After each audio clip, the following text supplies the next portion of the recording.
Assalamualaikum warahmatullahi wabarakatuh. Jumpa lagi dengan Ngatini Channel dalam masakan sederhana teman-teman.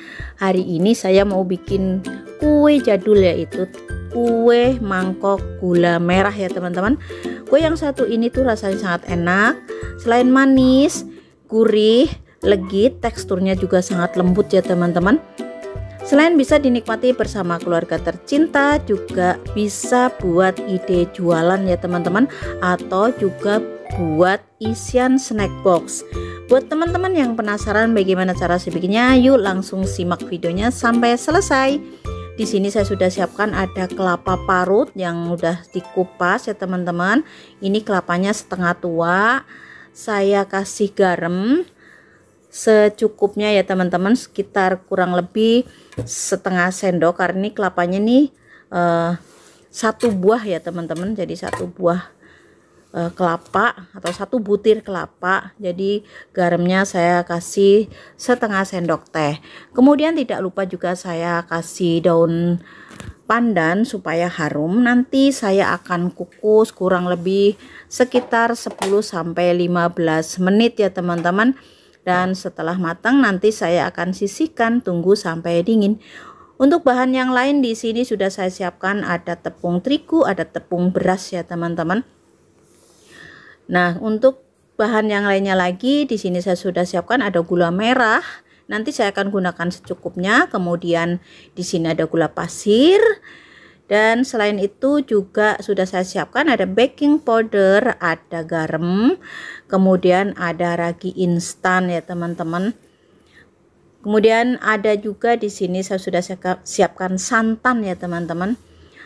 Pertama kali saya akan cairkan dulu untuk gula merahnya dengan gula pasirnya.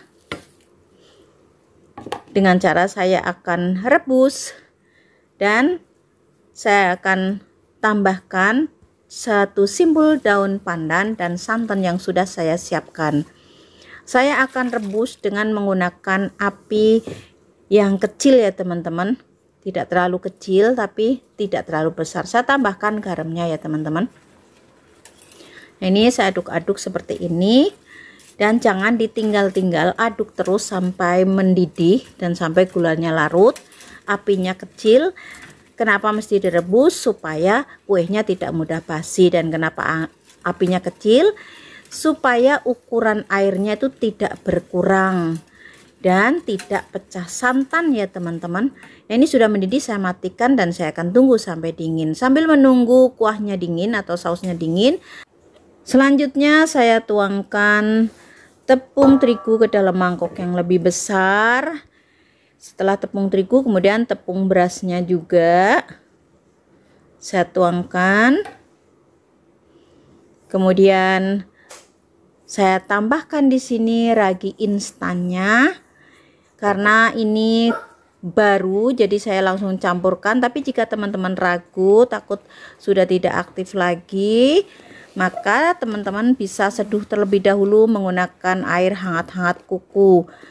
Kalau sudah yakin itu aktif, baru dimasukkan ke dalam tepung-tepungannya ya teman-teman. Kemudian saya tambahkan vanili bubuk. Di sini secukupnya aja ya teman-teman. Boleh diganti dengan vanili cair ya teman-teman. Kemudian aduk sampai rata. Nah, di sini saus gula dan santannya sudah dingin atau hangat-hangat kuku. Lantas masukkan ke dalam tepung yang sudah dicampur tadi secara bertahap ya teman-teman, sambil diaduk seperti ini supaya tidak bergerindil ya teman-teman. Nah, untuk takaran dan bahan-bahannya yang saya gunakan dalam pembuatan kue mangkok gula merah ini nanti saya akan tulis di kolom deskripsi. Silahkan teman-teman baca di sana ya. Aduk terus seperti ini sambil dikocok-kocok supaya adonannya itu kalis ya teman-teman, dan tercampur juga. Saya tuangkan semua saus gula merah dan santannya tadi. Kemudian lanjut diaduk lagi Semakin lama diaduk seperti ini, nanti adonannya akan lebih bagus ya teman-teman. Jadi mengkilap. Nanti kuenya juga akan bagus. Nah, setelah seperti ini, saya akan saring dan tuang ke gelas ukur seperti ini supaya nanti mudah untuk menuangkan ke cetakannya. Saring, dan di sini masih ada yang bergerindil, tinggal kita kocek-kocek aja ya teman-teman. Kemudian saya akan tutup menggunakan plastik seperti ini. Saya akan istirahatkan kurang lebih selama 30 menit ya teman-teman, dan karetin supaya tidak lepas plastiknya. Setelah 30 menit, ini dia adonannya sudah mengembang dan bagus ya teman-teman. Itu berbusa seperti itu, tandanya raginya masih aktif ya teman-teman. Kemudian saya tambahkan baking powdernya. Saya aduk kembali menggunakan whisker seperti ini sampai baking powdernya itu benar-benar tercampur rata ya teman-teman. Kemudian di sini saya sudah panaskan panci pengukus dan airnya juga sudah mendidih.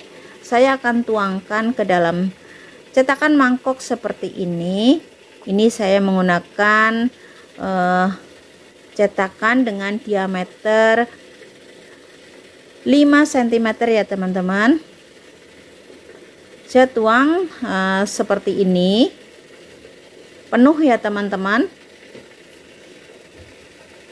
Itu nanti yang kurang nanti saya tambahin lagi. Jadi di sini harus penuh ya teman-teman supaya mengembang sempurna.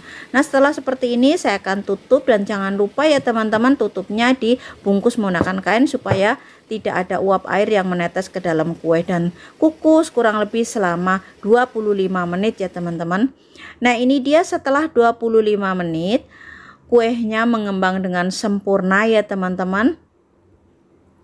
Nah, dengan demikian selesai sudah cara pembuatan kue mangkok gula merah. Di sini saya akan angkat dan saya akan tunggu sampai dingin. Setelah dingin baru saya akan keluarkan dari cetakannya ya teman-teman. Kalau masih panas kayak gini masih lengket ya teman-teman, karena tadi cetakannya tuh tidak dioles minyak maupun tidak dikasih air. Jadi benar-benar cetakan kering, dituangin adonan. Jadi tunggu sampai dingin ya teman-teman. Nah, seperti ini bagus ya teman-teman ya. Ini semua jadi 11 buah ya teman-teman dari satu resep. Setelah dingin nanti saya akan keluarkan dari cetakan dengan cara seperti ini ya teman-teman. Tarik pelan-pelan. Nah, ini dia teman-teman, masih ada yang lengket tapi nggak apa-apa ya teman-teman. Kemudian seterusnya begini dikeluarkan pelan-pelan aja, pinggirnya ditekan-tekan seperti ini ya teman-teman. Nah, ini bagus tuh teman-teman. Setelah dikeluarkan dari cetakan, saya akan lengkapi dengan kelapa yang tadi sudah dikukus ya teman-teman. Karena kue mangkok gula merah ini sangat nikmat jika dinikmati bersama kelapa parut ya teman-teman. Dan di sini saya akan cobain atau saya akan icipin seperti apa hasil karya saya hari ini. Dengan cara dicocol gini ya teman-teman. Bismillah. Rasanya tuh enak, legit, manis, gurih ya teman-teman. Karena selain menggunakan santan, di sini juga masih dicocol dengan kelapa parut ini ya teman-teman. Terima kasih buat teman-teman yang sudah menonton sampai selesai. Sampai jumpa di video-video berikutnya dari saya. Semoga bermanfaat. Selamat mencoba di rumah sebagai menu tambahan keluarga tercinta teman-teman di rumah, atau buat ide jualan ya teman-teman. Sekali lagi terima kasih. Selamat mencoba. Wassalamualaikum warahmatullahi wabarakatuh.